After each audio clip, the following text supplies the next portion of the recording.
Good afternoon, and welcome back to Jeff and the Rabbi. Well, Rabbi picked a topic today, and he picked the topic of DNA, which I thought wasn't that exciting, so I wanted to start off with a little bit of a joke. But I'm worried with the Rabbi, so you have the whole earmuffs thing, so just in case you might not want to, it's clean, but I just wasn't sure because it is a Rabbi show. So, but it's the Rabbi's fault because he picked the topic. So anyway, here's the good The Rabbi's fault for showing up. For showing up here with me. So what are we going to do? So here's a semi-clean joke. Uh-oh. Only one I can think of with DNA. What does the DNA scientist and the three-toothed prostitute from Texarkana have in common? This is where you might want to hold your ears. They both want to unzip your jeans. So that's all I got. See, that wasn't that bad, but again, I apologize for that. I didn't pick the topic, and it was the only thing humorous I can come up with, and the Rabbi should have realized that. I don't know if any apology is actually sufficient. But what is I mean? You had to realize that's the only thing I can think of that was funny. I thought all night long. I really did. Wow. But anyway, so let's move on from there. Now that I got your attention, DNA. Everything about us and our ancestors is located in our DNA. Scientists are now able to learn more about humans as individuals and as a species more than ever before. They can study the origin of diseases and the probability of our children being short or playing for the NBA with our DNA. More importantly, for this discussion, law enforcement officers can use DNA to determine who committed what crimes and who did not. Now, the Rabbi says that Torah law would not use any of this new information to convict anyone of any crime. He informed me that the Torah would not accept DNA or any evidence to convict a person of a crime except an eyewitness account. Now, according to our learned scholar, things don't exist unless you can see them. Well, that makes sense for Santa Claus or maybe that porn star lawyer who was going to run for president until he punched his wife in the eye repeatedly, then disappeared totally from CNN. But what about God? Most people that I know have not seen him either. But we know he's there. Second, the Rabbi actually says that according to the Torah law, a guy can be standing over a body with a bloody axe in his hand, and if there was no witness to the murder, he cannot be convicted. So I guess if the Torah would not accept a murder weapon, then it certainly would not believe the results of a DNA test either. Now this actually reminds me of a similar case in Skeeter Scratch, Louisiana, but totally different. The deputy caught Billy Ray with the smoking revolver in his hand and his young bride sprawled dead in the family outhouse. They couldn't convict. They couldn't convict Billy Ray because he and his wife had the same DNA. It was in Skeeter Scratch, Arkansas. In fact, in further testing, everyone from the parish of Skeeter Scratch, Louisiana, had the same DNA. So the judge, also known as Billy Ray's uncle Bob Ray, had to throw the whole murder case out, along with the charges of illegal animal husbandry. Yep, same DNA there as well. At any rate, the Rabbi is going to explain to our loyal viewers why everything must be seen to be believed. Everything.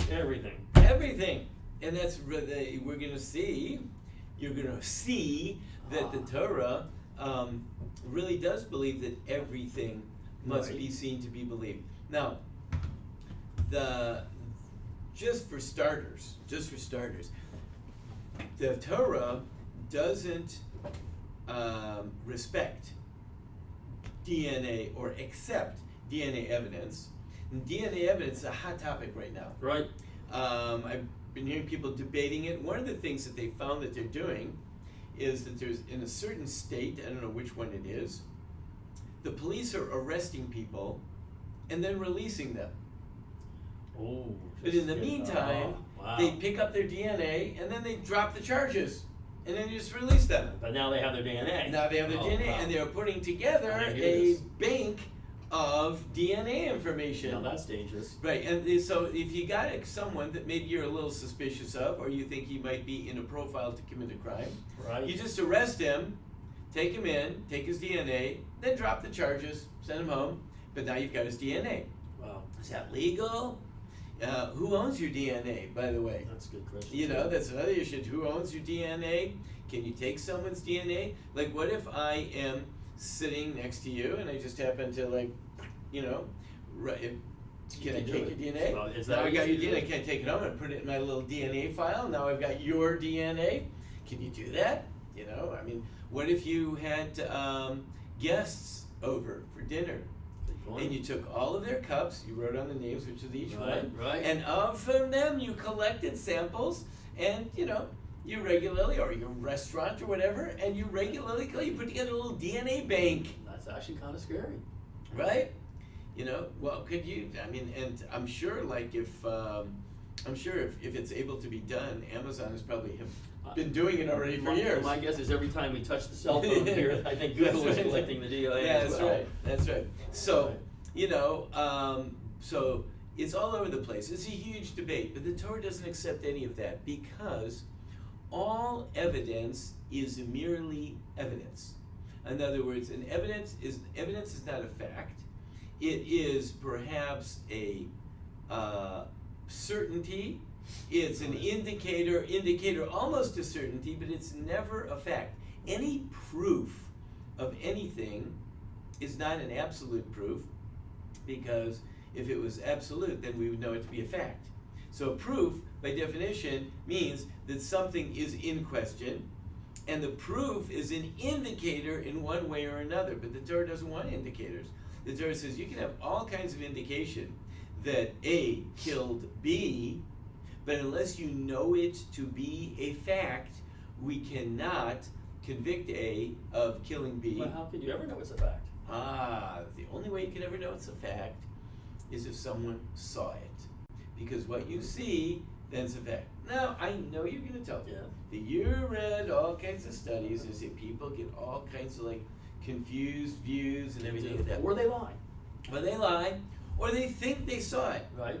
The classic one is where they told everyone to look for a certain thing on the stage, and they had people on stage, and a guy walked across the stage with a gorilla mask every few minutes. Right. And then afterward, they were all done. They asked people, "Did anyone see anyone with a gorilla mask on the stage?" And no one saw. Then we're looking for that. They were all focused on something else. Right. And the guy literally walked across the gorilla, but people don't see it. So it's true, people will miss things. So the Torah has, and the Talmud has, an elaborate system of cross-examining witnesses to make sure that the witnesses know what they saw. And we will throw out witnesses for sure. So someone says, I saw something, that doesn't mean we accept them. We will cross-examine them. But if someone brings in DNA evidence, there's no cross-examining of it. It's not a fact. When you come in and you say in the court, I saw A kill B, you're saying that's a fact. Okay, now all we have to do is cross-examine you to see if your fact is correct fact. And so then we know it to be a fact, but you have to see it. Okay? But I mean, interesting though, because I guess if you took DNA, you're right, you don't know the fact that he killed him, but you do know that he was there, or do we don't care about that? Does that not say, as well as my eyewitness, this human being was there? Maybe someone planted some Or maybe other that's DNA true. there. No, that's true. That's true. Maybe someone paid true. off the lab technician. That's true, too. Maybe the wrong DNA got to the lab. Oops, stop the execution. Sorry. You should have So called we're a a minute little ago. late. Yeah, we're Right. we just realized it just did the other guy's DNA. Oops. It wasn't right. the waiter, it was the cook. Right. So if there's Right. any possibility, now, if something was witnessed as a fact, and you cross-examine the guy, and you are certain, then it's a fact. But everything else, as much as it's an indication, it's always never going to be absolute until someone really saw it happen, because there's always a possibility. But I mean, so the Talmud or the Torah is putting all the emphasis on cross-examining a human being and be able to tell whether he's telling the truth or not. Right. And you really, the truth is, you only know what you have seen. You're putting a lot of pressure on the judge here too, because I mean, a lot of people, today you can ask the 3 or 4 or 5, 6 people the same question, all honest people, what they think about that thing based on their biases or their beliefs. They're going to give 6 different answers. And they saw what they saw, and that's why, first of all, of course, we'd never take the testimony of a minor, and people have to be stable. Well, what about your president says? But it depends what the definition of the word is, or something like. I mean, but it gets you, because you're not just talking about murder now. You're talking about everything. So these Stealing rabbis, an ox, everything. To create a fact, Right. To create a fact, someone has to have seen it. You have to have witnesses, Wow. and we, like I said, we have an elaborate system of cross-examination even if you saw it, it doesn't mean, even if you think you saw it, it doesn't mean you saw it. But there is a point where we will come to and we'll say, yes, this person did really see it, therefore it's a fact. Now, this is really important, an important idea, because we could go back to something really, really much more fundamental than A killing B, or that did C steal from D. Right. And that is the veracity of the Torah itself. You may remember a story, we read it in the Torah just a few weeks ago. You may remember the story of Mount Sinai. And God appears before all of the people on Mount Sinai, and he says, I am the Lord your God. Right. The people are mightily terrified, and he said, no, Moses, you speak, and we can't listen to God, we're going to die, and everything like that. Moses says to God, and Moses says to the people, don't worry. God just wanted to do this to make a point to you so that the fear of God would be upon you forever. What does that mean? That means God wanted you to see him. Okay. Why? Because you only know what you see. Now, what did they see? What did they see? God. Now, don't ask me what that looks like. Because, I mean, I know there's further discussions in the Torah where even Moses only sees the back of God's head. But what they saw was way enough convincing to know that's God. They know that was God. They knew it. Okay. They knew it. They walked away and said, whoa, we have seen God. And as a matter of fact, they said, we've seen God, now we're going to die. That's what they all thought. Right. Which right. I guess is what happens when you see God. Unless you're already dead. Right. And then you see God and you you're like, hang whoa, out. wow. That's pretty good. I guess I died already. Right. Because otherwise I wouldn't be able to see this and still be alive. Right. So God wants everyone who's alive at the time, to see him. Once they see him, they know him. They know he's really there. They know it's for real. They know it's a fact. Anything else, if God proved to them, look around at the world, how could the bumblebee be flying, and how could this be happening, and all the amazing things about the world, and the complexities of the world, and everything like that, all the proofs are all proofs. It's like they'll tell you, who could have written this? Well, if you give a monkey enough chances, he can sit in front of the keyboard, like eventually, la la la la la, right? Right. Okay, so, and I could argue with each of those and tell you why that's not true, but somebody could always cast an element of doubt into any single proof, unless you say, no, this is what I saw. So I'm sorry, you can't cast any doubt, that is what I saw. I was there, and I saw it, so I know it. So God wanted everyone, every Jew alive at the time, to be able to say, I was there, I saw it, and therefore I know it. Now, how does he convince you today that you saw it and you know Right. it? So he says, as we read in the story of the Ten Commandments, he says, I have so convinced you that the fear of God will be upon you and upon all of your ancestors, all of your generations to follow forever. It was strong enough that once upon a time event. Otherwise, then God would have to appear to you and to me and to everything, every person, Right. I guess at least once. Right. And God says, no, that I'm not doing. That I'm not doing, but I must have appeared at least once at one time, because other than that, you don't know that I'm a fact. So Right. he appeared one time, and he says, that's good, I'm going to go with it. Now, he didn't just appear to one person in one isolated place. Of course, he appeared to millions of people Right. all at once. And after that, then everybody believed it, and they communicate that to their children. So we don't have the pleasure of God Right. appearing to us regularly, but we did have the pleasure of him appearing one time, and that was hopefully all we need.